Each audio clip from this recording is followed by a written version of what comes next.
अधर्म पर धर्म की जीत, अन्याय पर न्याय की जीत, झूठ पर सच की जीत और गलत पर सही की जीत का पर्याय है। लेकिन ये जीत मिलती कैसे है?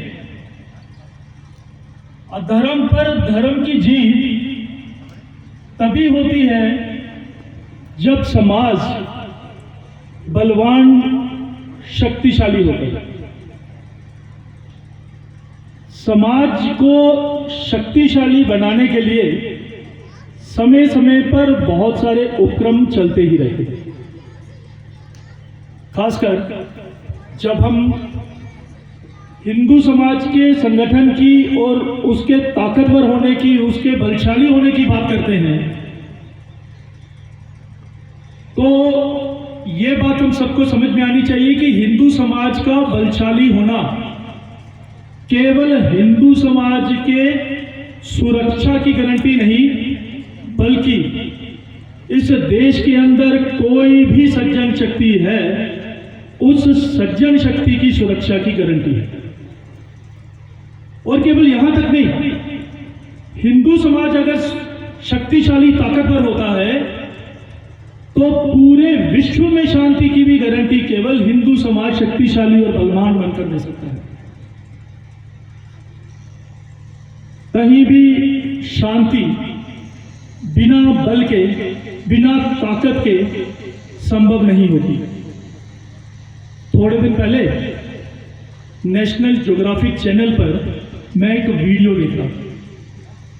वीडियो में है क्या कि एक वाइल्ड लाइफ सेंचुरी, हम सब जानते हैं, जहां पे एक बहुत बड़ा क्षेत्रफल होता है, जहां पे जितने भी जीव जंतु होते हैं वो उस वाइल्ड लाइफ सेंचुरी में रखे जाते हैं। लोग आते हैं, आनंद लेते हैं, निकलते हैं, सफारीज करते हैं।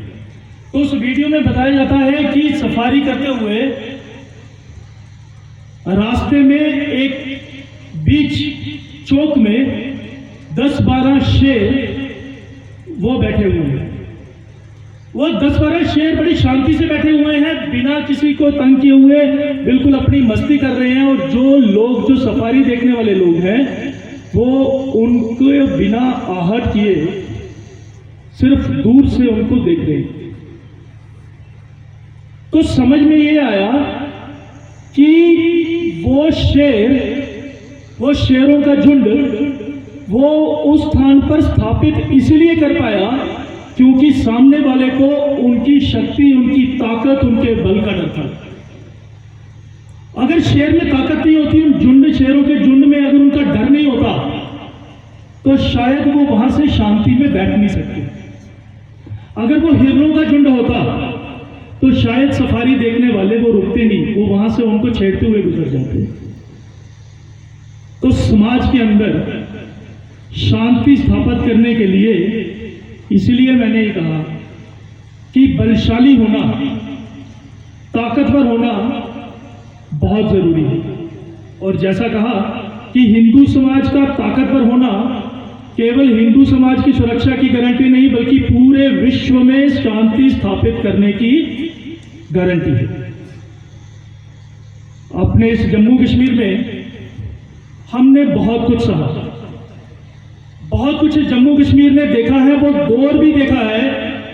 यहां पे माथे पर तिलक और हाथ में कलाई बांधने के अपराध में बसों से उतार कर, लाइन लगाकर गोलियों से भून दिया जाता था।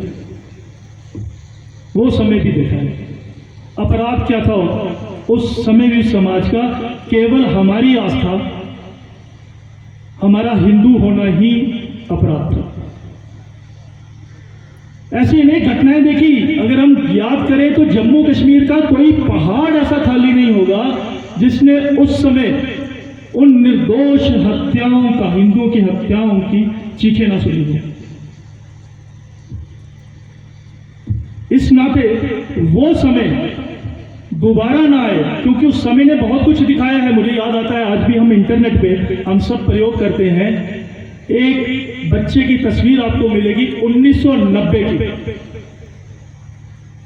यहां से जाएं तो एक बार इंटरनेट पे देखना, 1990 की वो तस्वीर है जब कश्मीरी हिंदुओं को कश्मीर से मारकर भगाकर वहां की बहू बेटियों, कश्मीरी हिंदुओं की बहू बेटियों को बलात्कार करके भगाया गया, उन सब के साथ निर्मम से निर्मम तरीके से अत्याचार किए गए, बहुत हत्याएं हुई। उनमें एक हत्या एक छोटे से बालक की भी थी, 4-5 साल का रहा होगा। आज भी जब उसकी तस्वीर आप इंटरनेट पे देखेंगे तो आप एहसास करेंगे उस बच्चे की एक आंख खुली है और एक आंख बंद है। मेरे एक डॉक्टर मित्र हैं, एक बार मैं उनके साथ बैठा हुआ था, मैंने उनसे पूछा ये मौत इस ढंग से कैसे होती है, क्योंकि उसको तो मारा गया था बच्चे को। मैंने उनको फोटो बताई, मैंने कहा ये कैसे? उन्होंने बोला संभवतः जब ये बच्चे को मारा गया उस समय ये सो रहा होगा, और जब वो सबको मार रहे थे आहट हुई होगी, धीरे से उसने कान खोली होगी और उसी से उस बच्चे को यहां पे गोली मारी गई थी। वो तस्वीर आज भी है, वो तस्वीरें दोहराई ना जाए, इसीलिए समाज का बलशाली होना इसलिए अनिवार्य है। कई लोगों को लगता है, वो हमेशा दुविधा में रहते हैं, उनको लगता है समाज की रक्षा करना, समाज को बलशाली बनाना, ये सब कुछ लोगों का कर्तव्य है, हमारा नहीं।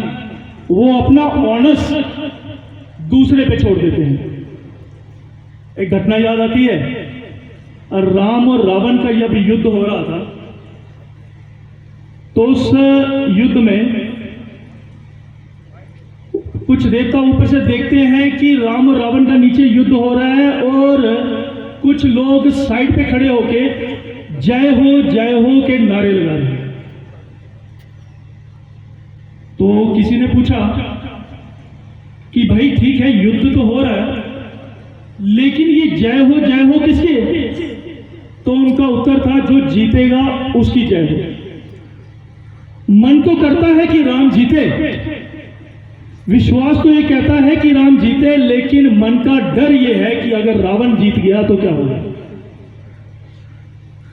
इसलिए समाज के मन से वो डर मिटाना है, और उसका दायित्व हम सबने अपने कंधे पे लिया है। किसी को भी गुंडागर्दी करने की इजाजत संघ, बलशाली समाज, ताकतवर समाज किसी को नहीं देगा। अभी हाल ही में विजयदशमी के अवसर पर पूजनीय सरसंघ चालक जी ने नागपुर में जो उद्बोधन दिया, हर वर्ष होता है, इस बार के उद्बोधन में उन्होंने विशेष रूप से कहा, निर्बल रहना किसी भी समाज के लिए अपराध है। कोई भी समाज जब निर्बल होता है, कमजोर होता है, शक्तिहीन होता है, तो वो अपराध करता है। और केवल अपराध नहीं करता, वो दुराचारी शक्तियों को, आतताई शक्तियों को अपने ऊपर अपराध करने के लिए आमंत्रित भी करता है। क्योंकि जब समाज कमजोर होगा, जब समाज शक्तिहीन होगा, दुष्ट शक्तियां उसको प्रताड़ित करेंगी। समाज का शक्तिशाली होना इसीलिए अनिवार्य है। समाज को शक्तिशाली बनना ही है। अगर सड़क पे दुराचार शक्तियां आकर दंगा करती हैं, तो बलशाली समाज, ताकतवर समाज क्या प्रशासन और पुलिस की प्रतीक्षा करेगा? इस देश के कानून के अंदर हर व्यक्ति को अपने जीवन, अपनी वस्तु, अपनी संपत्ति की रक्षा करने का अधिकार यह देश का कानून देता है। कुछ गुंडागर्दी करते हुए लोग अगर हमारी संपत्ति को, हमारे जीवन को संकट में डालेंगे, तो प्रशासन ने जो करना है, पुलिस ने जो करना है वो करेगी। उससे बीच अपने प्राणों की रक्षा, अपनी वस्तु की रक्षा, अपनी संपत्ति की रक्षा, और केवल अपनी नहीं, अपने समाज की रक्षा, और केवल अपने समाज की नहीं, वो जो दुराचारी शक्तियों का समाज है, उनमें भी जो सज्जन शक्तियां हैं, उनकी रक्षा का दायित्व भी हमारे बलशाली कंधों पे होगा। इस नाते हमें ये समझना चाहिए कि हम लोगों के ऊपर बहुत बड़ा दायित्व है। ये अच्छाई और बुराई की, धर्म अधर्म की, ये गलत और सही की लड़ाई, ये कभी भी रुकने वाली नहीं, ये हमेशा से रहने वाली है। इससे पहले भी थी, युगों में थी, अब भी है, आने वाले दिनों में भी रहेगी। सतयुग में भी तो राक्षस होते थे, असुर होते थे, कलयुग में भी है, ये हमेशा से रहने वाले हैं। धर्म अधर्म की लड़ाई चलती रहेगी। सतयुग और कलयुग केवल उस धर्म का पलड़ा कितना भारी है उस युग में, ये इसके ऊपर निर्भर करता है। अगर किसी युग में धर्म का पलड़ा हल्का है, धर्म को मानने वाले लोग कम हैं, अधर्मी अधिक है, तो वो कलयुग है। अगर उस समाज में लोग बलशाली हैं, धर्म को मानने वाले हैं, धर्म पर चलने वाले हैं, सत्य काम करने वाले हैं, तो वही सतयुग है। इसीलिए समाज को इन सब चीजों के ऊपर, इन सब विषयों के ऊपर ध्यान रखना चाहिए। बहुत तरह तरह के प्रपंच आते हैं, पहले भी आए थे, अभी भी आते हैं, नाम बदल बदल कर। वो हम सब ने सुना होगा, श्री कृष्ण को मारने के लिए जब वो बालक थे, अबोध थे, तो पूतना एक सुंदर नारी बनकर आई। ये सुंदर स्वरूप धारण करके आई, माया का खेल करके आई। श्री कृष्ण ने पहचाना और उसका ही वध कर दिया। आज के समय में भी ये पूतना रूपक असुरी शक्तियां बड़े सुंदर रूपों में, बड़े अच्छे अच्छे शब्दों के रूपों में हमारे बीच में आती हैं। ये हम आजकल जो सुन रहे हैं ना, TRF, द रेजिस्टेंस फ्रंट, नया आतंकवादी संगठन, एंटी पीपल फासिस्ट फ्रंट, ये वही पूतना है। इनका स्वरूप नहीं बदला, इनकी असली जो आकृति है, असला स्वरूप ये जैशे मोहम्मद और लश्कर तैयबा है। इन्होंने केवल अपना नाम बदला है, पूतना के रूप में आज भी वही है। इसीलिए आज भी श्री कृष्ण बनकर उनका संहार उसी ढंग से करना है जैसा प्रभु श्री कृष्ण ने उस समय किया था।